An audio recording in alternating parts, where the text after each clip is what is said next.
जय मसीह की हालेलुया। हे प्रिय, मैं पास्टर डॉक्टर मालती मत एबीसी हिंगना चर्च में सेवाकाई कर रही हूँ। हम मत्ती के 15 चैप्टर में पहुँच गए हैं। जो अगला शीर्षक हम पढ़ेंगे वो है 4000 लोगों को खिलाना। प्रियो, मैं अपनी बाइबल में पढ़ती, आप भी बाइबल में पढ़े। यीशु मसीह सिखाएंगे, हम यीशु मसीह जैसे बदलते चले जाएंगे। जैसे 32 वचन में ये बोलता है, यीशु ने अपने चेलों को बुलाया और कहा, मतलब यीशु मसीह वचन का प्रचार करते थे, तो जो भी दृष्टांत बताते थे उसको समझाते थे। उसके बाद यीशु मसीह ने अपने चेलों को अपने पास बुलाया और आगे बोलते, मुझे इस भीड़ पर तरस आता है। मतलब यीशु मसीह के पास बहुत बड़ी भीड़ थी और वो भीड़ भूखी थी, इसलिए यीशु मसीह बोलते हैं कि मुझे इस भीड़ पर तरस आ रहा है। आगे बोलते हैं, क्योंकि वे 3 दिन से मेरे साथ हैं। मतलब हे प्रियो, यदि हम खुदावन के साथ रहते हैं तो हमें इस चीज़ की चिंता नहीं करनी कि मैंने नहीं खाना है, क्योंकि प्रियो जीवन की रोटी यीशु मसीह है। यदि हम यीशु मसीह को मानते हैं प्रियो, तो हमारा जो आत्मिक भूख भी मिटती है। यीशु मसीह के यदि हम राहों में चलेंगे प्रियो, तो यीशु मसीह हमारे घटी से पहले हमें पूरा करने वाला परमेश्वर है। इसीलिए यीशु मसीह ने 3 दिन तक उन्हें आत्मिक रोटी तो दे दिया था, पर अब पेट से भी भूखे होंगे। तो यीशु मसीह बोलते हैं कि मुझे इस भीड़ को देख के तरस आ रहा है कि 3 दिन तक मेरे साथ थे। मतलब आत्मिक रोटी तो मैंने दे दिया, पर शारीरिक रोटी मतलब भूख लगी होगी।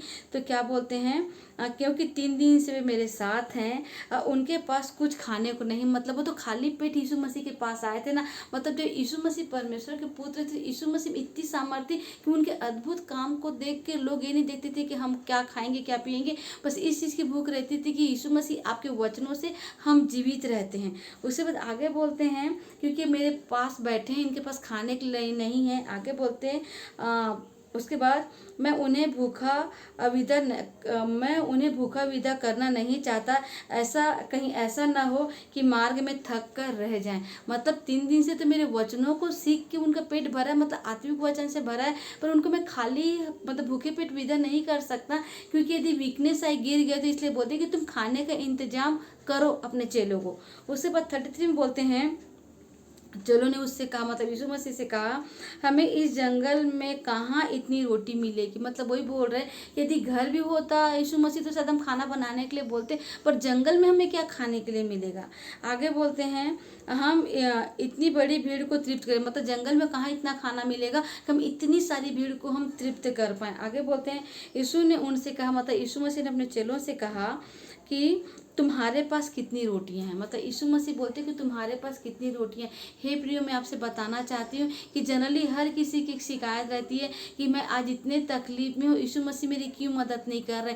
तो हे प्रियो, यीशु मसीह जो हमारे पास है, हमारी मदद उसी में करेंगे। जैसे प्रियो, यदि डॉक्टर हूँ प्रियो, यदि मेरा हक बनता है, मतलब मुझे खुदावन ने बुद्धि दिया कि मैं एक डॉक्टर बन पाऊँ। यदि प्रियो मैं सेवा भी कर सकती हूँ, लोगों को खाना खिला सकती हूँ, लोगों के लिए मेडिसिन दे सकती हूँ, लोगों को इंजेक्शन लगा सकती हूँ, तो मुझे जो खुदावन ने सीखा उसमें मैं लोगों की सेवा कर सकती हूँ। यदि खुदावन ने किसी को टीचर बनाया तो अपने स्टूडेंट को सिखाएंगे। मतलब मैं ये बोलना चाह रही हूँ प्रियो कि हम तो ना समझ, हमें बुद्धि नहीं है, पर यीशु मसीह ने हमें अपनी जैसी बुद्धि दी है और हमें योग्य बनाया है कि हम अपना पेट भर सकते। इसलिए प्रियो, उन्होंने खुदावन ने जानबूझ के उनको जंगल में बोला कि इन भूखे लोगों को तृप्त करो, क्योंकि मैं कहना ये चाहती हूँ प्रियो कि वो लोग यीशु मसीह के साथ, यीशु मसीह के हर अद्भुत काम को वो देखते थे, तब भी उनका विश्वास यीशु मसीह की बातों पे क्यों नहीं आता था।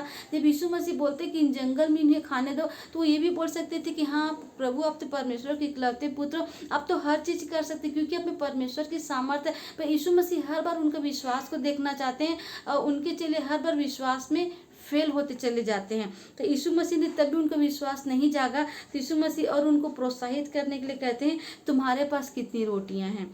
तो उन्होंने कहा 7 और थोड़ी सी मछलियाँ। मतलब बताते हैं कि हमारे पास प्रभु सिर्फ 7 रोटी है और थोड़ी सी मछली है। तो यीशु मसीह यही बताना चाहते थे प्रियो कि यदि तुम खुदावन से मांगोगे तो खुदावन तुम्हें इतनी सामर्थ्य देखेगा, क्योंकि प्रियो हमारा विश्वास कभी भी हमारे, यदि प्रियो यदि हम अपने आप को देखेंगे तो शायद हम हार जाएंगे, पर यदि खुदावन के काम को देखोगे, हे प्रियो, आप जीवित कलाम में पढ़ेगा कि जब परमेश्वर ने लाल समंदर को 2 भाग के सिर्फ एक लाठी से मूसा के पास जो लाठी थी, लाठी में कोई ताकत नहीं थी, पर जो सामर्थ्य परमेश्वर की, कि जैसे उसने लाठी को समंदर में, लाल समंदर में मारा, लाल समंदर दो भाग हो गए, वैसे ही ये अपना एलिशा ने भी यरदन नदी को दो भाग में किया। तो क्यों थे कि खुदावन से बात करते थे। तो यही बताता है जीवित कलाम प्रियो कि हम जीवित कलाम को पढ़ेंगे तो जीवित कलाम की चीज़ों को देखेंगे तो हमारा विश्वास बढ़ेगा। हमारा विश्वास खुद तो जीरो है, पर हम जीवित कलाम को देखेंगे तो यीशु मसीह जैसे सामर्थ्य बनते चले जाएंगे। तो वो क्या बोलते हैं, हमारे पास 7 रोटियां और कुछ मछलियां हैं। उसके बाद 35 में बोलता है, तब उसने लोगों को भूमि पर बैठने की आज्ञा दी। मतलब यीशु मसीह बोलते कि एक काम करो, वो 7 रोटी मछली मुझे ला के दो और जितने लोग हैं उनको भूमि पर बैठने की आज्ञा दो। आगे बोलते हैं, और उन 7 रोटियां मछली को लिया और धन्यवाद करके तोड़ा। मैं ये बताना चाहती हूँ प्रियो कि 7 रोटी और मछली यीशु मसीह में हाथ में लिया और धन्यवाद किया, क्योंकि यीशु मसीह ये बोलते थे कि पिता, मेरे परम पिता परमेश्वर यहाँ पे तो नहीं है, पर जानती हूँ मेरे परम पिता परमेश्वर के स्वर्ग में किसी भी बात की घटी नहीं है। यहाँ पे यीशु मसीह ने बहुत बड़ी प्रार्थना नहीं की, सिर्फ उस खाना को दिया और धन्यवाद किया कि परमेश्वर की ओर देखा, क्योंकि जानती हूँ मेरे पिता परमेश्वर के आपको स्वर्ग में कोई भी बात की घटी नहीं है। पर मैं जानता हूँ पिता कि इसमें इनका खाना हो जाएगा, और सिर्फ 7 रोटी और कुछ मछलियों को उन लोगों को बांटा। आगे क्या बोलता है, अपने चेलों को देता गया और चेले लोगों को, मतलब वो रोटी धन्यवाद किया और वो टुकड़े देते गए अपने चेलों को और चेले देते गए लोगों को। आगे क्या बोलता है, इस प्रकार सब खाकर तृप्त हो गए और चेलों ने बचे हुए टुकड़ों से भरे 7 टोकरे उठाए। मतलब यही बताना चाहती हूँ प्रियो, यदि हमें घटी रहती है तो हम सोचते हैं कि हम परमेश्वर हमें कुछ नहीं दे रहा, परमेश्वर कुछ नहीं दे रहा। अब प्रियो परमेश्वर हमें चीज़ों में से हमारे देगा। आप देखिए ना, उन्होंने 7 रोटियों कुछ मछलियों से वो इतने 4000 लोग खाना खाए, और 4000 लोग खाना खाने के बावजूद भी 7 टोकरियाँ बची। मतलब ये बताना चाहती हूँ प्रियो, अपनी दृष्टि सिर्फ परमेश्वर की ओर लगा, और परमेश्वर जरूरत को जानता है कि आपको किस बात की घटी है, खुदन बराबर उस घटी को आपको पूरा करेगा। आपको किसी से मांगने की आवश्यकता नहीं पड़ी। चलो तो चाहते थे कि हम कितना खाना खिलाए, पर परमेश्वर ने इतना खाना खिलाया कि 7 टोकरियाँ ऑलरेडी जो उनके पास थी वही बढ़ गई। मतलब परमेश्वर भरपूरी से देने वाला परमेश्वर है।